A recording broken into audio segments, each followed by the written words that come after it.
Good evening and welcome to the Pompey Politics Podcast. I'm Ian Tiny Morris. And I'm Simon Sainsbury.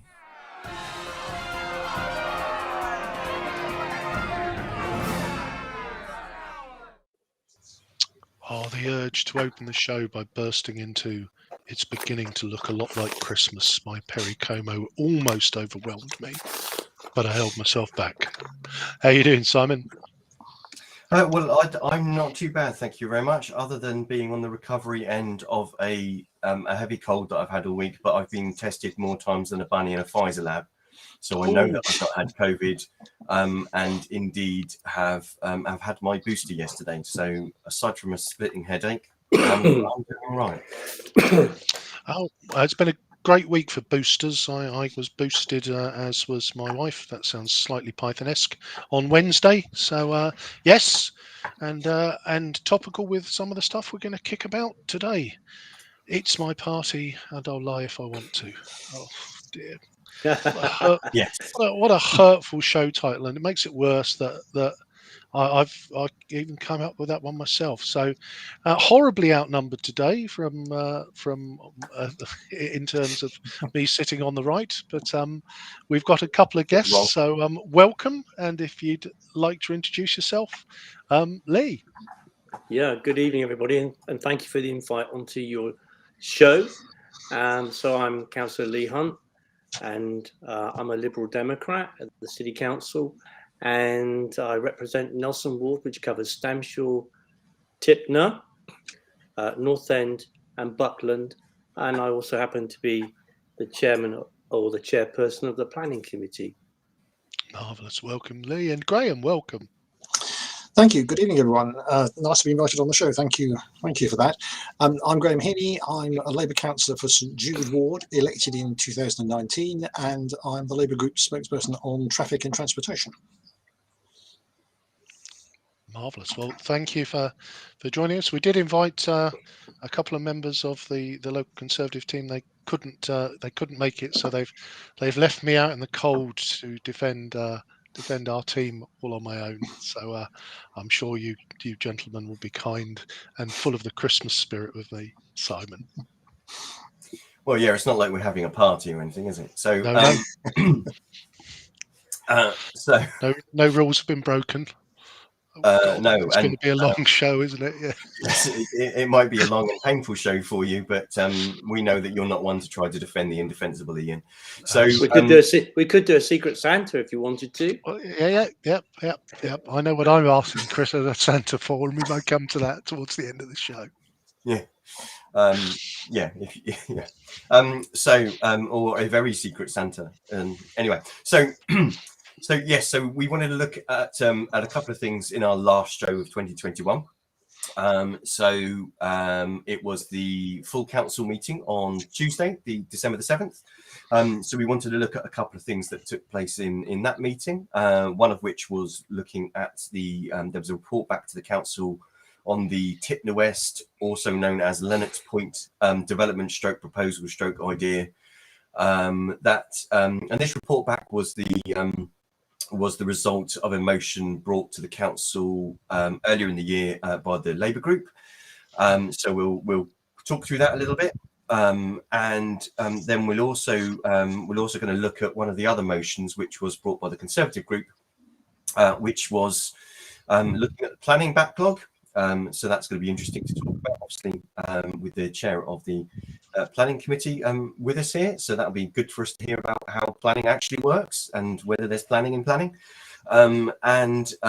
Yes, we're not going to get away with not talking about Partygate or what that might mean for the Prime Minister, whether that is having some sort of impact in North Shropshire's by-election, which the polls open for next Thursday, and various other things about whether how that kind of lands with the public regarding them having faith in the Plan B measures to tackle coronavirus and the Omicron variant. So let's turn our minds west to Tipner West, to that lovely little splodge of land to the left of the A275 as you look north.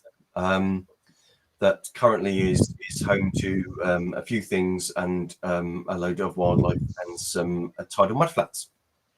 And there's a long ongoing conversation that in the council chamber that conversations about what to do with Tipner West has actually apparently been going since the mid-70s. So nothing like rapid change. But Lee, did you want to start by telling us what's the whys and wherefores with the Tipner West stroke Lennox Point thing, and where are we at the moment? So I think it was quite well covered in the council meeting. I wasn't there, but I watched it on TV. I couldn't get there because the PCR test hadn't come through. So I regretted that, because I would have had a bit to say. But it started in about 2013, I think, when we agreed the city deal with the government to lever in £48 million of monies in order to work up the agreement. So I've heard lots of people complain, well, you spent this amount of money to do, but that's what it was there for, is to work up the propositions. So that's been ongoing. The drilling's been ongoing to look down into the soil, and I've had several briefings about it. I know all other members have been briefed.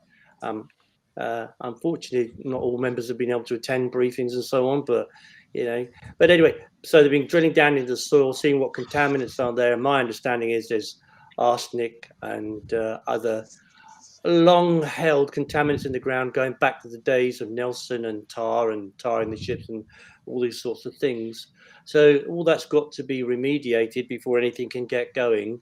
So we've come to, let's say, we came through our previous administration, then the Conservative administration in between for 4 years.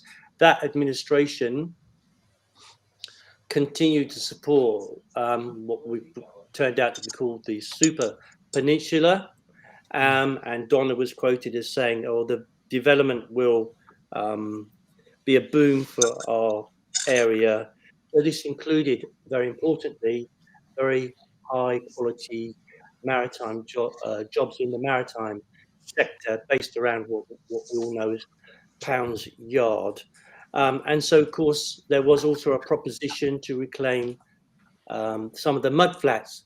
That's where me and some of my colleagues where I parted company with the planning. I was not at all content with that. And some of you on here will know I voted against that particular proposition in the cabinet. And I've been more free since I've come out of the cabinet to speak about it. I'm personally very concerned about the environmental issues connected to this, but I think it's become rather a political football, with some councillors even saying, although they're not here to say so tonight, that they didn't want any building on that piece of land at all, which of course departs from the agreed council position when it was voted upon. The city deal was talked about, which every group decided they wanted to forge ahead with. So that brings us up to the council meeting last week. Okay, thanks, Lee. So the deal that you speak of was an agreement with the government for just under £49 million to invest in the infrastructure that was going to be necessary to make then the site a viable development proposition. Yeah, playing for planning consultants and investigating the ground for all the reasons I've spoken about, and to work up to bring a planning application to the local planning authority. Okay, so it's kind of getting it to a point where, because otherwise, on a normal kind of market perspective, it would be too expensive for anybody to develop without that kind of investment shoehorned in at front. I guess is that kind of the theory. Well, I don't know the land. I don't know about that, but it is pretty expensive to work up a project like this. It is expensive. You need an awful lot of experts, people who are looking at the soil, people who are advising you on the natural environment, people who are advising you on what sort of houses that you might want to build there. Some people want to see all social housing. There is a question then, if you do all social housing, how will that then pay for the sea defences It won't, quite frankly. You do need private elements in there, and because you heard at the council meeting that every metre of seeded fences, and we must have seeded fences there, otherwise people in Tipner Road and Tipner Lane and across North Tipner and parts of Stamshire will flood, because sea levels are going to rise 70 centimetres by about 2050. That's what the scientists say. So we have to work to these things, and we can't just ignore them. Oh, indeed, and Graham, I'll come to you in a tick, so that listeners are aware that that deal, that funding from central government, it requires the placement of 2,370 homes, 58,000 square meters of employment space, 3,750 new permanent jobs, 1,300 temporary construction jobs. So that I guess the idea being that it kind of leverages the ability to deliver all of those things for all of the various reasons. So, what's the barriers and the stoppages that we're seeing here? Is it likely to happen? Well, it's not clear what's going to be able to happen on the site, because I mean, I'm a bit late to the party, I suppose. Although I've been a Portsmouth resident for a long time, I haven't been on the council for a number of years, and of course 2019 was when I joined, but I've obviously read all the reports.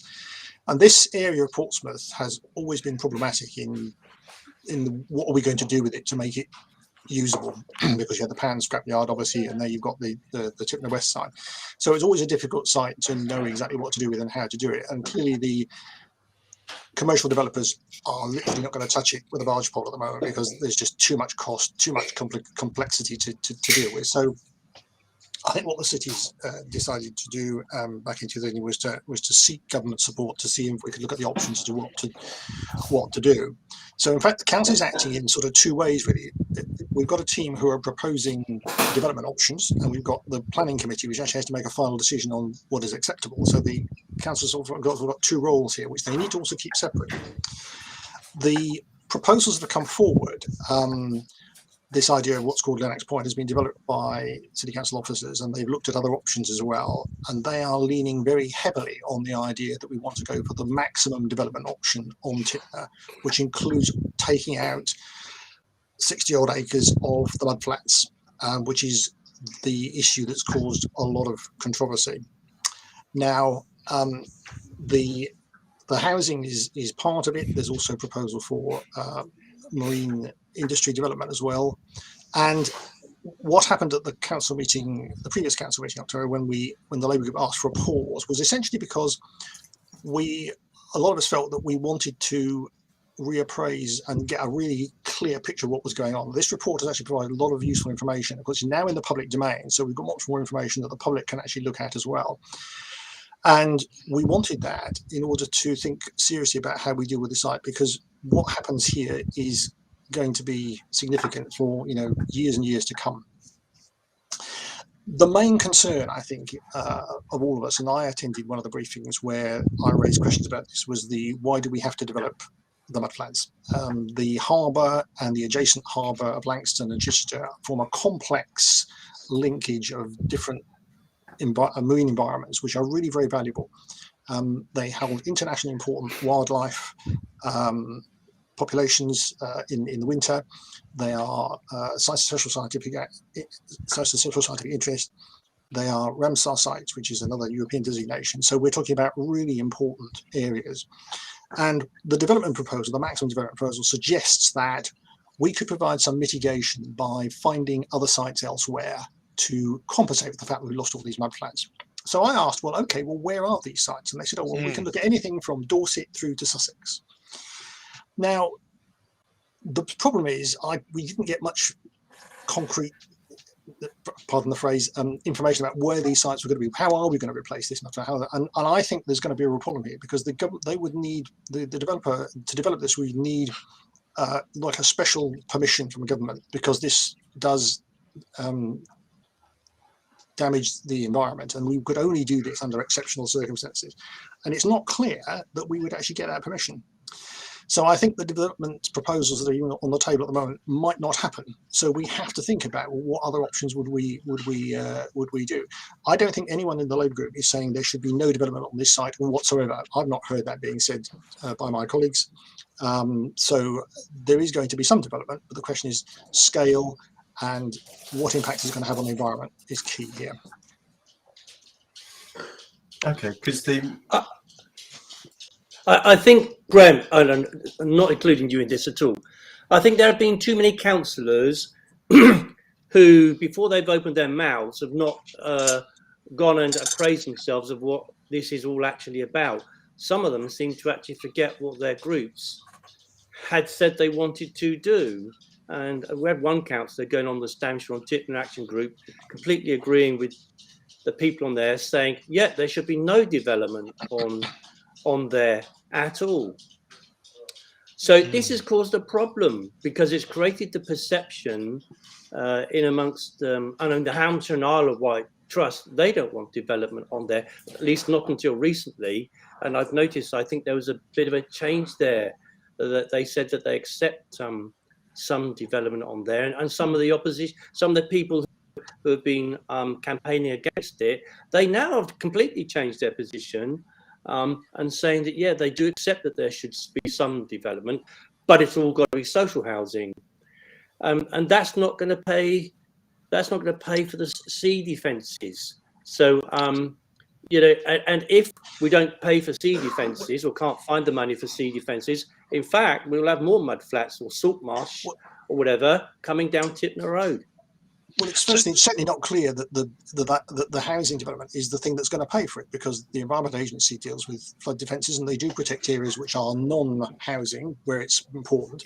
So we don't know where the money potentially could come from. There are figures in the report that went to council about the amount of effectively public subsidy or public support that we need, and we're talking millions here, but nobody has identified where this money is coming from at the moment. So we're completely unclear as to where it's coming from. Yeah, you're completely correct. You're completely correct, and of course you're also completely correct about Natural England. I mean, Natural England could is a very strong arm of the government and could kibosh this, because the environmental barriers, as you inferred, are really very high. And all this money could be spent, and then the environmental arm of the government could step in and say, actually, no, this is not going to happen. So you've got the right hand and the left hand in government not appearing to talk to each other. Certainly, we have asked the administration, and I presume the administration before has asked the government their position on the matters that you described, Graham. We've had nothing back about it. So yeah, you know, government is not helping. Well, I think the government are going to wait and see what these independent agencies are, because although they are government agencies, they are not under the control of the government, and it's a good job they're not, because we want them to be independent. We want them to assess properly plans. So to take the example of the special designation we need to get to go ahead with this, this is normally only given for infrastructure that and built for buildings or building stuff that is of national importance, like, you know, power stations or, you know, transport links that are really absolutely crucial. This has never been done for a development like this, which is mainly about housing and a bit about employment.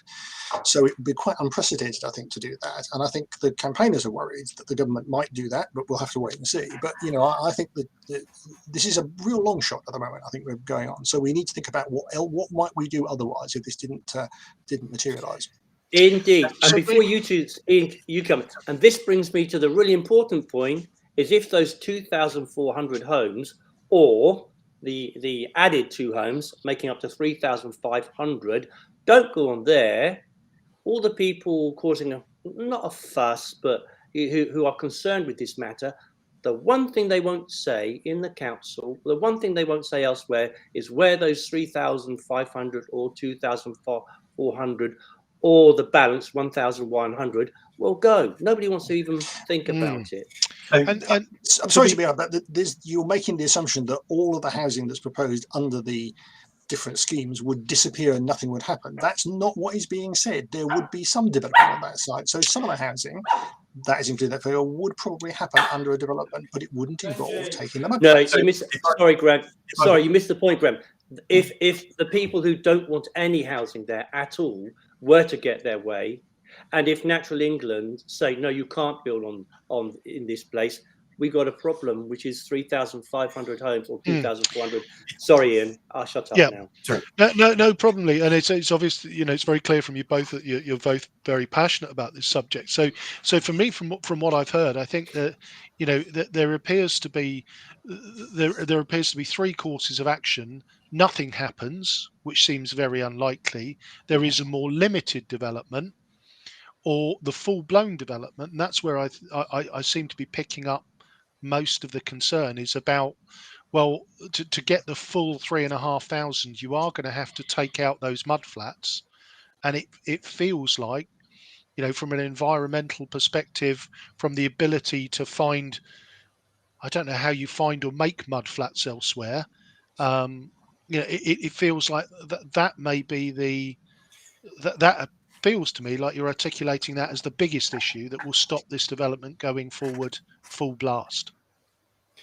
Well, it does happen. Did you give you an example? There's one example I can talk about. If you go to Selsey, so it's west of Selsey, there was called Medbury, where about 10, 12 years ago, the Environment Agency decided that preserving the sea defences was unsustainable because it kept flooding and the farmland there was constantly being flooded. So they decided to break the seawall and allow it to be flooded and turned into mudflats, which of course create its own protection because the sea is now, the energy of the sea is now depleted when it filters into this new land. That's the only example I can see where there's been some new mudflats and intertidal areas created recently. So it can be done, but the question is, where do you do it? And this is where the mitigation that they talk about replacing what's currently in the harbour and creating it elsewhere is a problem. Sorry, Simon. Sorry, Lee. Just before I know you were wanting to launch in there. So I just wanted to interject with a point from the comment stream. So we've got Paula has made a contribution about that areas such as Lennox Point are a natural defence for our city. If we build on it unsustainably and not environmentally, it will be another area lost to concrete, and therefore, from an environmental perspective, could pose more of a threat to our predicted flooding. And Ivy had mentioned earlier. And she'd quoted that where she said, and I quote, it sounds like an awful idea. Once spaces like that are lost, they never come back. And she shared the link to the Hampshire and Isle of Wight Trust. And another thing to kind of interject to the conversation is that the way the narrative appears to be is about a do nothing or do all of this, when actually the report produced shows that there are actually 7 different options. Yeah. And actually, it seemed from what I observed that there was consensus in the council chamber that doing nothing wasn't viable. That's correct. Because there's the danger that the predicted sea level rise that you mentioned earlier on, Lee, it is going to actually wash over this land and leach all of that contamination into the harbour. So something has to be done. Doing nothing is definitely not an option. Surely there's some sort of middle ground. Right. Options, yeah, you're right. So that's very important. The point you touch on, I've made a note to mention it here. There are streams running underneath this land, as there are all over Portsmouth, and Graham knows that. And already the experts in the briefing that I had told us that these contaminants are getting into the SSSI, the Ramsar sites already. So if the sea washes over it, it's going to get worse. And how is that protecting the special nature of? So this was something that it hasn't come up in the conversation so far. How is that protecting the special scientific interest is the mud flats by allowing these toxins to leach into Portsmouth harbour? On the concrete mentioned by Ivy, was it? Because I can't see here. She's right. It was Paula that mentioned about the concrete, but they were talking about the same thing. Of both Paula and Ivy were both saying once you've built it, you can't unbuild on it. It's then lost as the current resource that it is. That's absolutely right. But the city's been directed by the government to build 17,700 homes, and this is not a red herring, as some people are trying to say. It's a fact. You can't get away from the fact that the last government was elected on a promise. One of its pledges actually was to build 1 million homes nationwide, and everybody's screaming out for new homes. But the minute you try to build them, nobody wants them. And in our city, of course, we've got to build 17,700. Leicester, Labour-run Leicester, they got to build 26,000. They've already planned in bits of parks, allotments, school playing fields, and green spaces. So we want to avoid that here if we possibly can. But obviously, this case that we're talking about now is very important. And although I've got to keep an open mind because I'm the chair of planning, and I may have to consider an application. I am deeply concerned about the taking away of the mud flats. Equally, I'm concerned about Tipner Road and Tipner Lane and the houses in North Stamshire flooding. I don't want that either. And I'm concerned about how to pay for these defences. I'm also concerned about getting top-end jobs into Portsmouth in the maritime sector so the city becomes better off. So it's like a Russian doll, isn't it? It's a conundrum, one conundrum within a conundrum. And I think, as Graham said earlier on, and Ian said, we have no idea whether this has come to anything at all. As the government decides to pull the plug on it and say you can't do it, we end up with a whole load of wasted money. So with obviously with the predicted sea level rise, wouldn't we lose the tidal mud flats anyway? So the idea should be we should be increasing that ability because it helps us sequester carbon, helps us reclaim CO2 from the atmosphere. So they're going to be lost anyway because of climate change anyway, because of the sea level rise. So in some sort of way, is that an argument for doing it because you're going to lose them anyway, and try to relocate them somewhere else? Could that be an argument for that, or am I just looking at that too simplistically? I think that is an argument that's being presented, but the trouble is it's about the timescales. I mean, what timescales are we really talking about here in the sea level rise? And once you take away the mud flats now, there's an immediate impact on that, because once it goes. And the replacement of mud flats, I can't remember exactly how long the Medway project took, but it obviously doesn't suddenly appear overnight. It has to develop over years, and it doesn't become a mature site, and after some time. And I'm not a biologist, so I'm sure they would be able to give you a more accurate sort of assessment of that. But I walked down there quite regularly in Medway and saw it develop. And now this is what, 2007, so it's what 10 plus years before it really becomes viable. So yeah, and because the other thing to say is if you develop the areas of the mud flats, that impacts on the way the tides work as well in the harbour, and that'll have some impact. We don't quite know what the impact of that will be.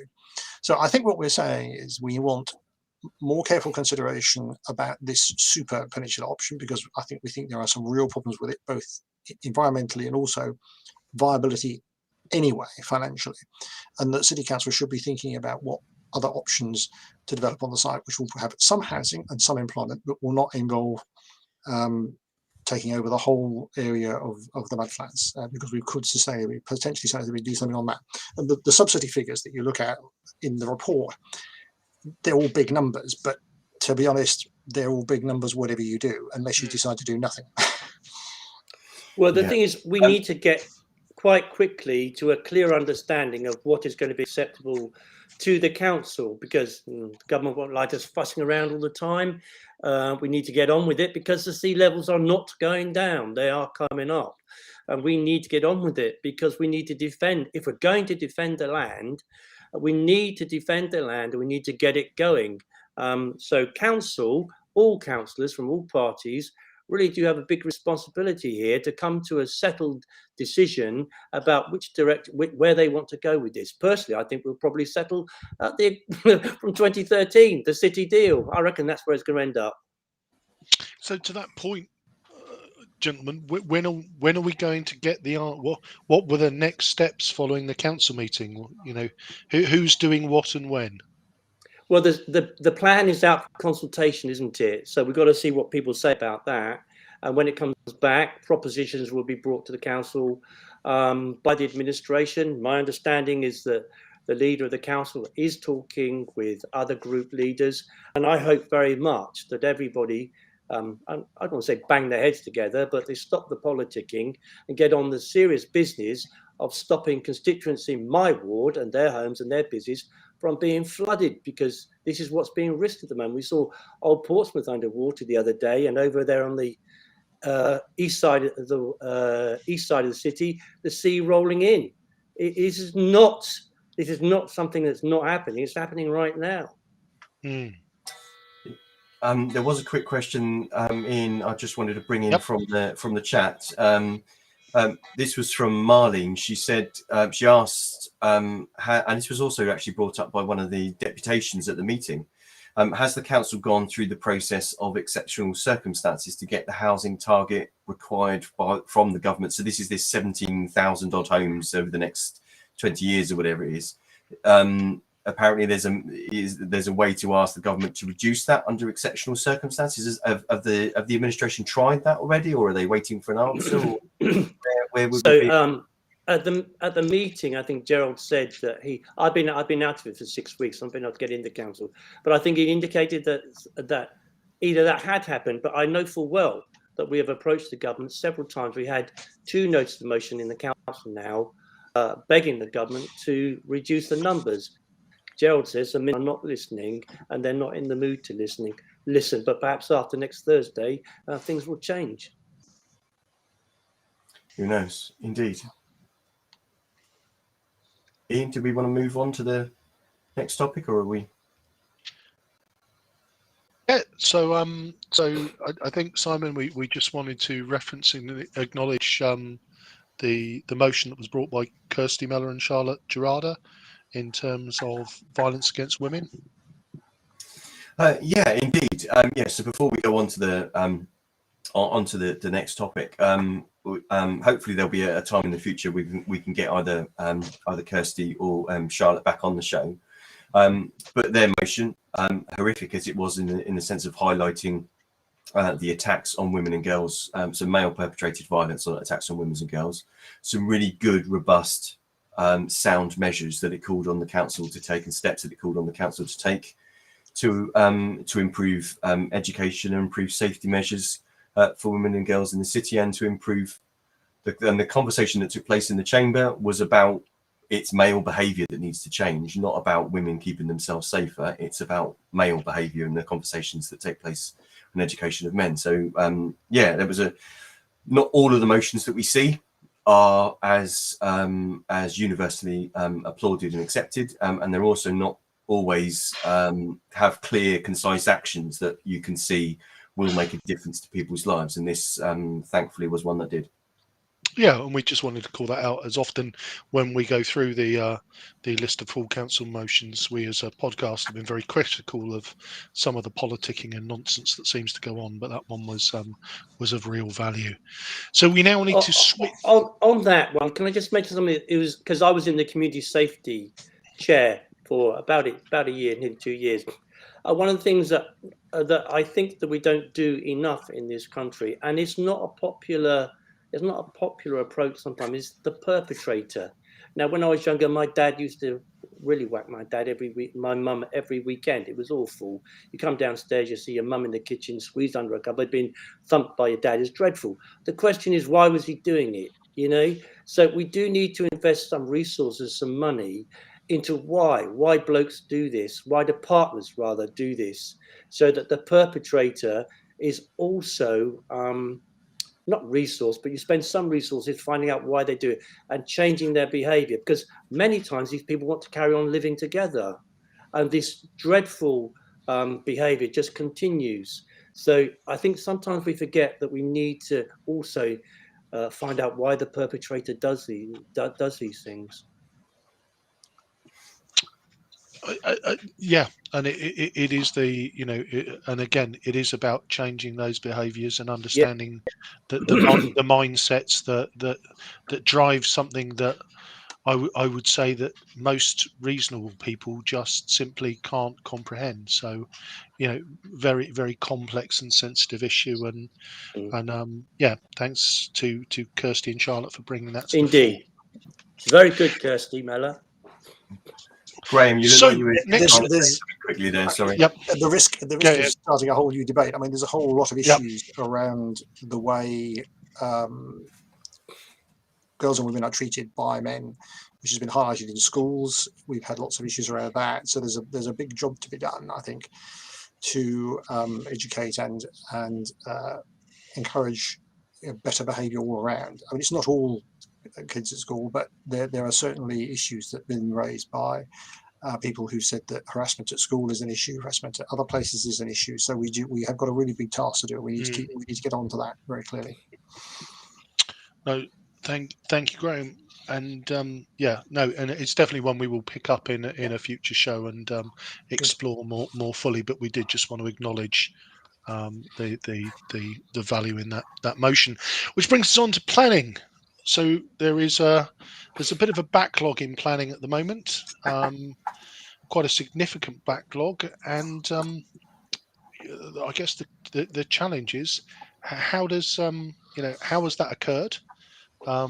What can we do to fix it? And who better than to pose that question to the chair of the planning committee, Lee? Well, I checked with you because the chair of planning, he ensures the smooth running of the planning committee, but obviously I take a much wider interest in that.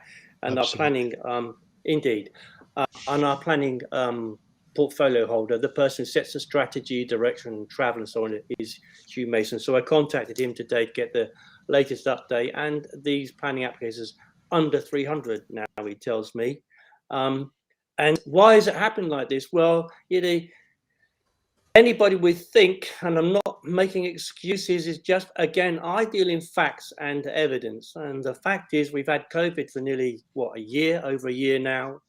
And before that, there was the nitrates issue, whether anybody likes it or not. And that we had no planning meetings whilst the nitrates equation was being worked out. And then COVID decided to overlap us on that after we got going again. And this meant that people were remote working. I don't care what this is all great. I think your show last week got caught out by IT issues. Was that right? Did I read it? Yeah. And people are working at home. It is not easy to process. And then you've got other consultees. They too have got to be consulted. And if their IT breaks down, so it makes life a lot harder. So these things are gradually fallen behind. Having said that, officers deal with 98% of these things under their delegated powers. About a couple of percent actually come to the planning committee. But even to move those ones on further and more quickly, the first thing I did was change the monthly cycles to 3 weekly cycles. I tried to get 2 weekly cycles, but the planning officer wasn't wearing it because his staff can only work so much. So is that helpful? It is. I guess the question is, one of the things that was touched on, I think, in an earlier motion was about staff shortages within that department. Has that now been remediated? Are there enough warm bodies? Okay, I just have one short. We don't pay as much in this city as other councils around us. So every time I go to the planning committee, it seems to me there's a new planning officer somewhere along the ride giving a presentation. So they come and cut their teeth here and then they go off elsewhere. So we do have shortages, and this was only at the recent council meeting. So Hugh will obviously be looking at this with the officers and with the leader of the council to see what more can be done.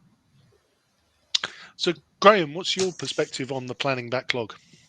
Well, I did speak briefly in the debate because I'm not a member of the planning committee, and I get cases, not huge numbers, but I get cases coming to me through my role as a ward councillor, and I've had a number of them over the recent sort of last year.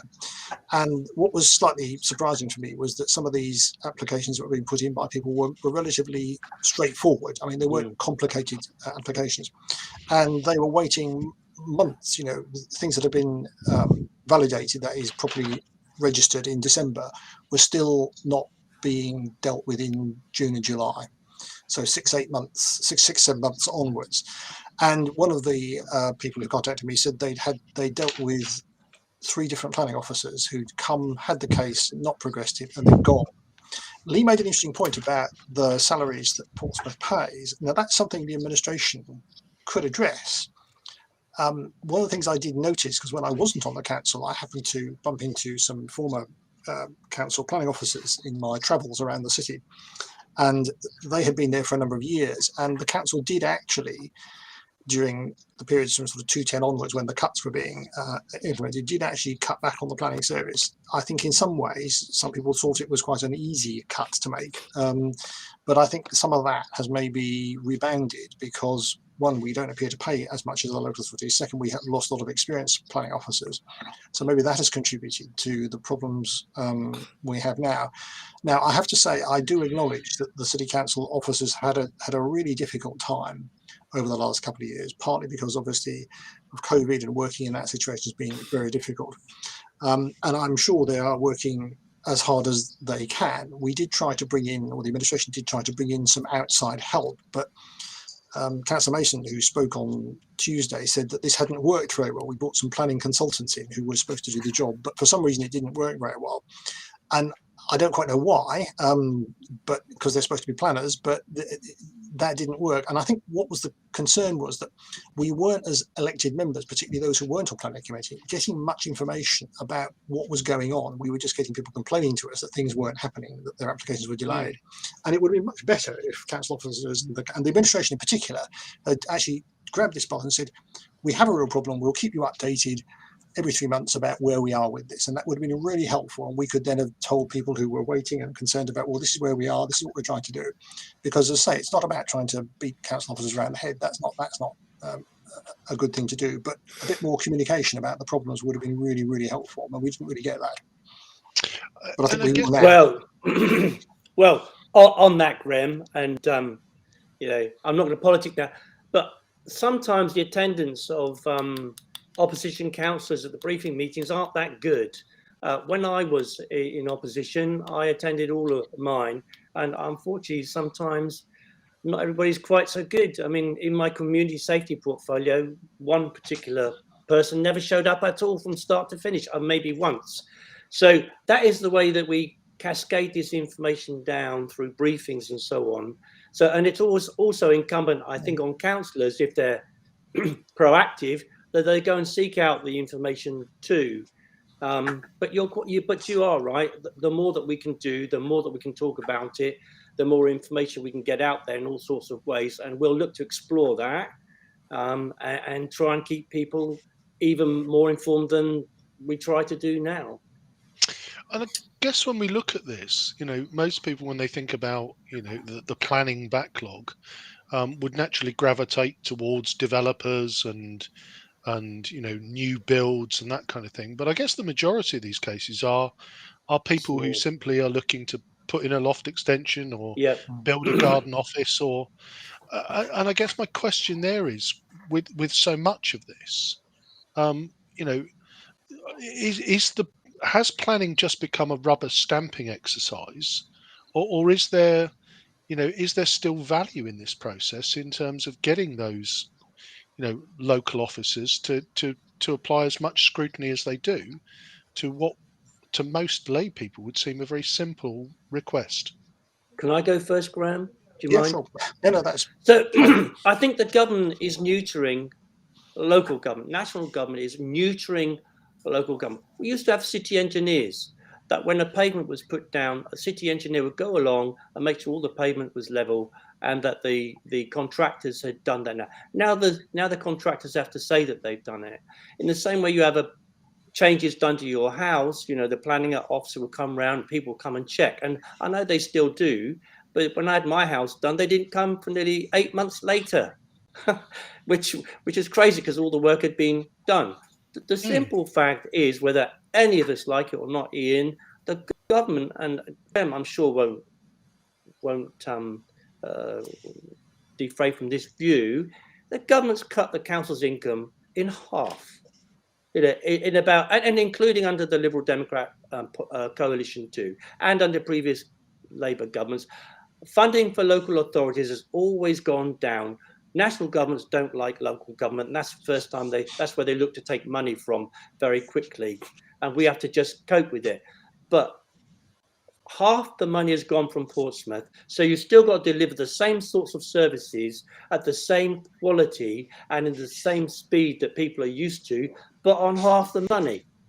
And it's very tough, but we have to get on with it. We have to try and do that. But ball out when Graham mentioned about increasing the salaries of people. Yes, of course we can do that. We'll look at that. I'm sure we will look at that. But then the money that's paid towards those extra salaries, it's got to come from somewhere. And the main soak, excuse my French saying, the soak away of the council's money is education, adult care, and children's care. So if you spend more money in one place, inevitably it's going to come out of that, or maybe even traffic and transportation, which is mostly ring fenced nowadays, so it's very difficult.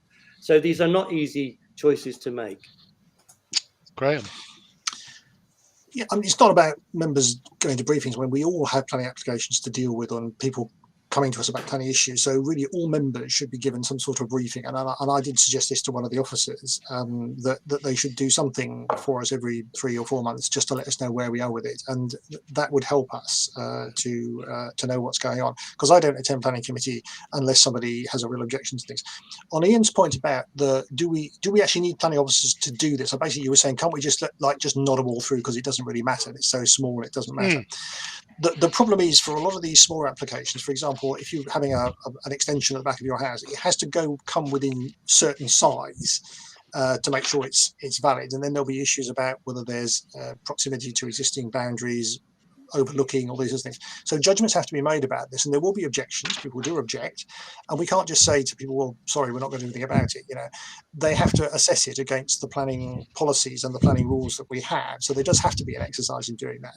But you're quite right, it is not just anonymous development companies that are affected by this. It's ordinary people, ordinary businesses who want to make some changes to the frontage of their premises, or maybe to do some changes in the premises to make them viable for their business, that need some sort of permission. So it is affecting real people. And I suppose it goes back to the point Lee made. He talked about the prioritisation of services that we had to fund. When you've got this sort of front-facing service where people's lives are affected, that's one of the ones that really has to be given some consideration when you come to looking at budgets, because it does affect people really. It's not just anonymous developers who can wait or be said to wait. Yes, you're right. But look, when I do my briefings every 3 weeks, anybody can come, and I've written out to all councillors a couple of times, said if you want to come to my briefing on planning, you're more than welcome.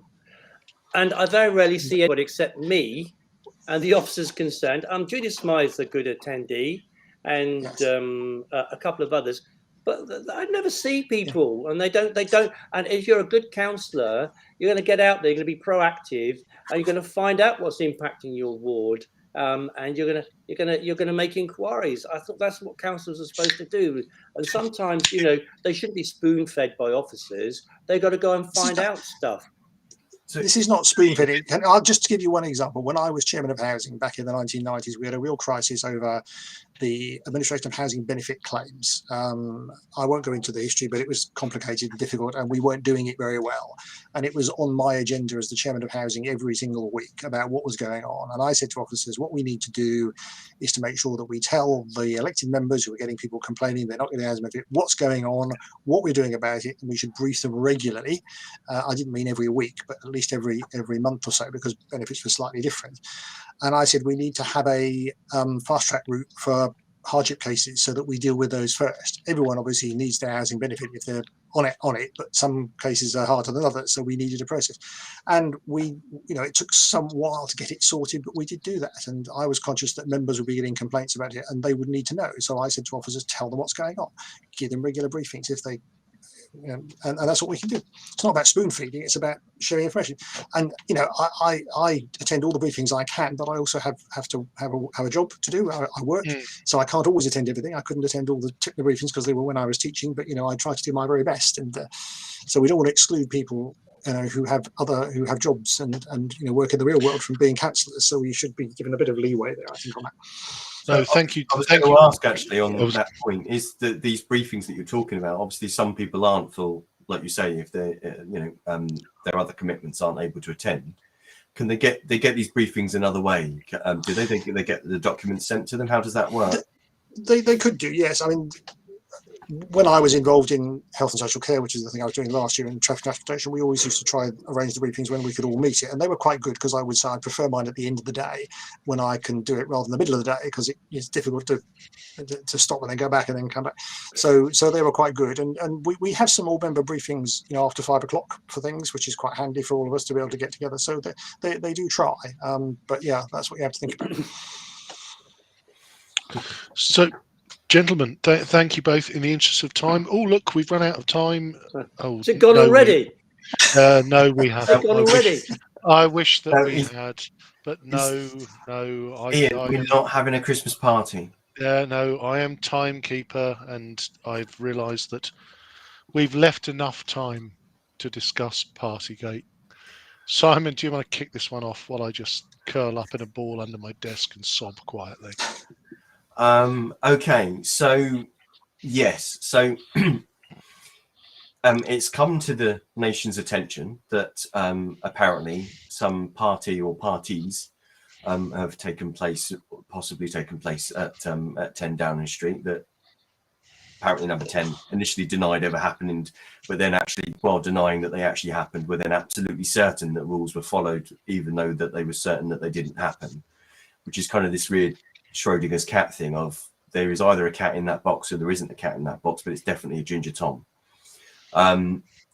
So there's that kind of going on in the background of actually what's happening in the real world of obviously the government launching the Plan B restrictions to combat Omicron. So just out of interest, what's your take on the current situation and the importance of being able to believe and trust the people that are making decisions and that they're following the same rules that you are? And if I go to Graham first. Yeah, well, it's the old story. It's the cover up that does for you, doesn't it? Because trying to cover up what's going on rather than being upfront and honest is probably the thing that's got Boris Johnson and his government into a lot of trouble. I have to say, I think it's also a combination of things. There's been a combination of things that have happened over recent weeks, what I think have undermined trust in the government and undermined trust in the Prime Minister in particular. If you remember his attempt to subvert the process for investigating Owen Paterson in order to try and save him was a total disaster, which was reversed within 24 hours. And it was perfectly plain to just about everybody except Boris that this was not a good idea. But he sought to do it, and he damaged himself, and he damaged the Conservative government quite seriously with that.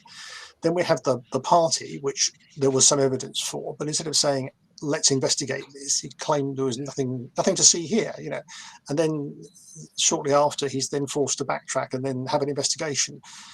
So it does undermine trust. And of course, the other problem I think that occurred with that is at a time when many families were saying relatives couldn't go to see their mum or dad in care homes or whatever, people in Downing Street were apparently not abiding by the rules. And people really resent the fact being told by those in authority, do this because it's in our best interest, and then finding that the people who are governing us or involved in governing us don't do it. And it really annoys people, and it clearly has had that effect.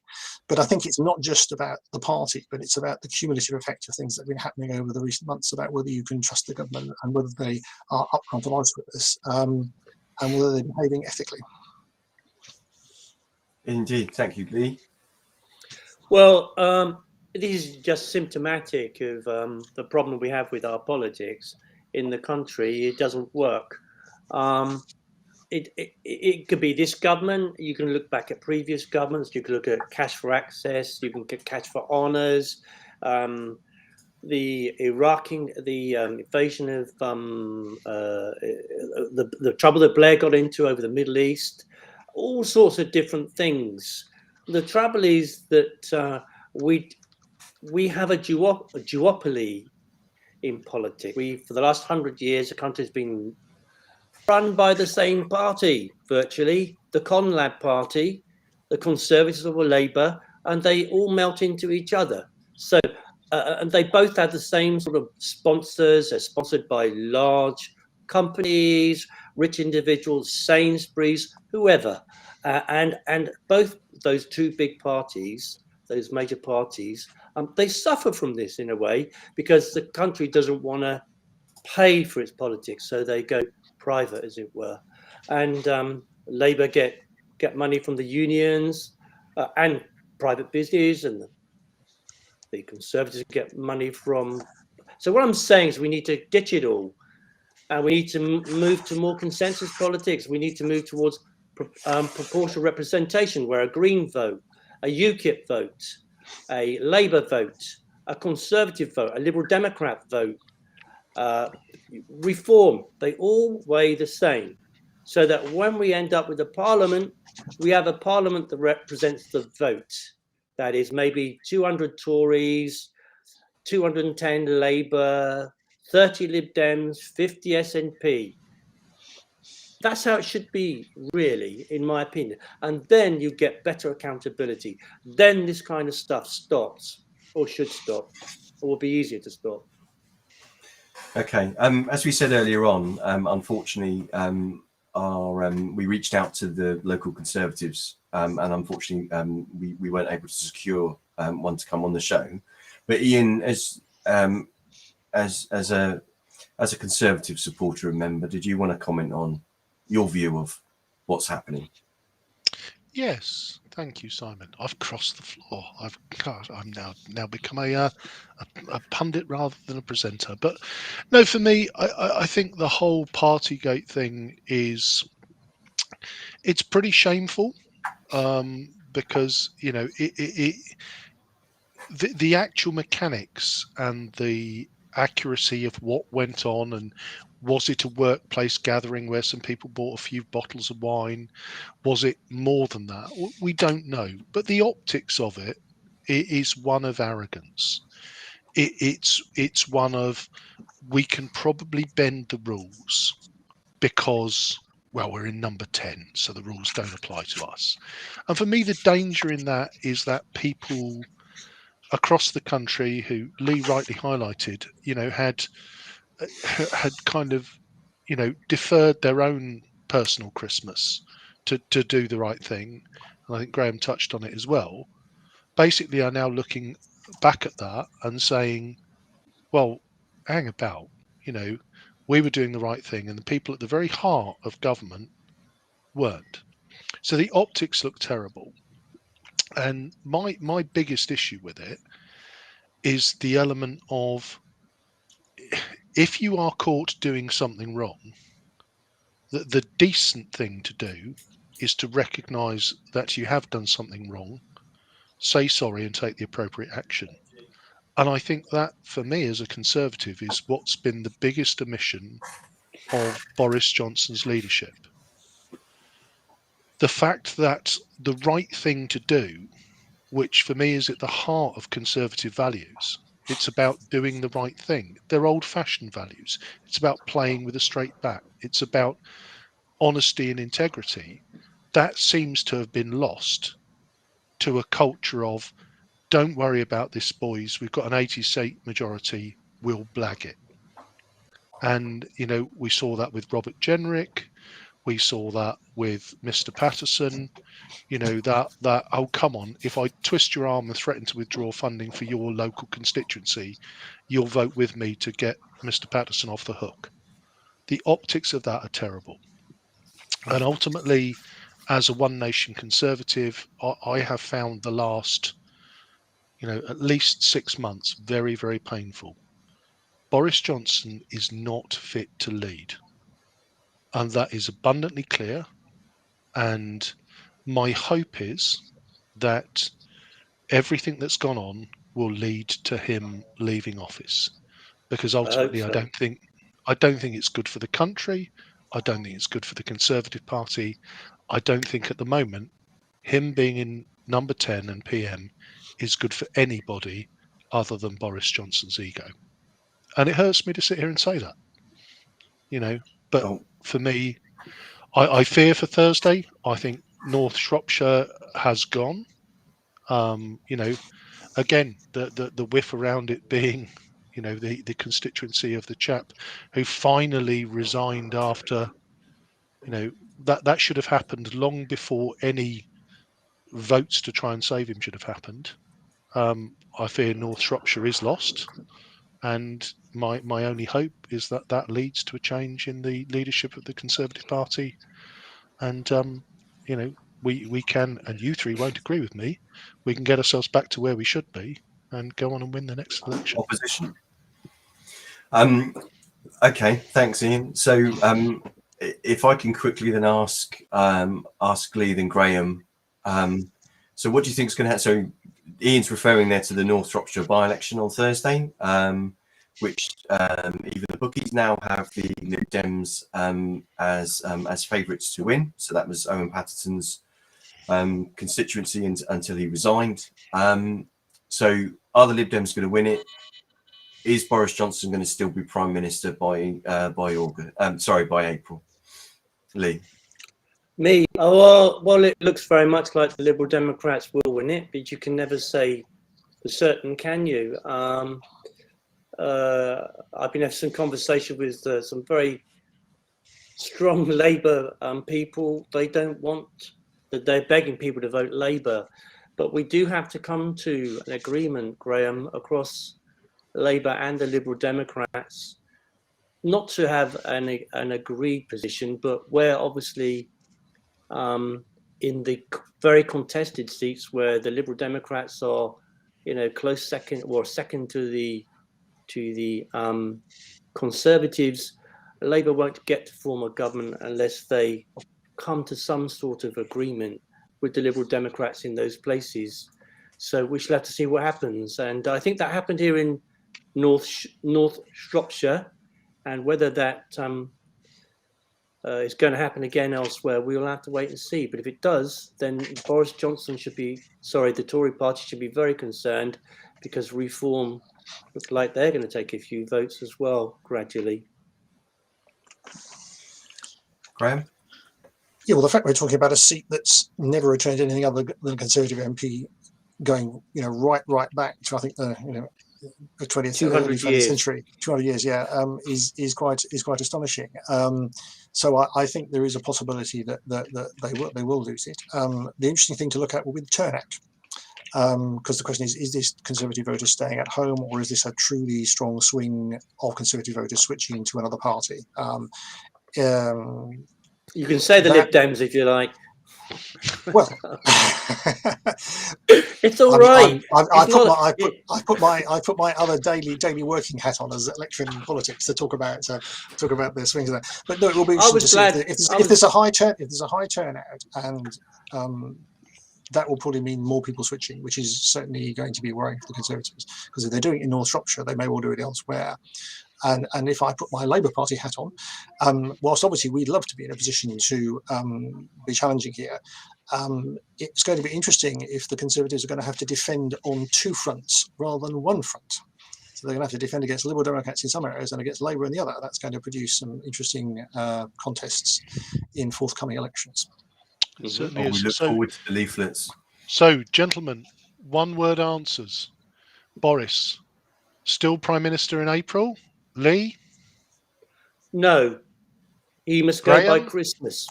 One-word answer? Yes. Oh. Simon? No. Ian? Can I just... one-word answer. God, I hope so. Hashtag, it's a one-word answer.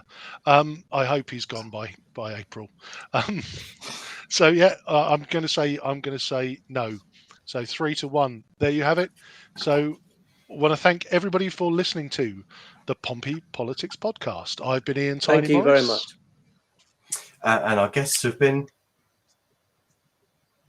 Lee Hunt. Cheers. I'm going out for a beer now. Okay. And Graham Heaney. Thank you very much. And I've been Simon Sainsbury. Thank you very much for listening to the Pompey Politics Podcast. We'll return in the new year, so we wish all of our listeners a fantastic Christmas. Please do keep safe, and we'll see you next year. Thank you very much for your support.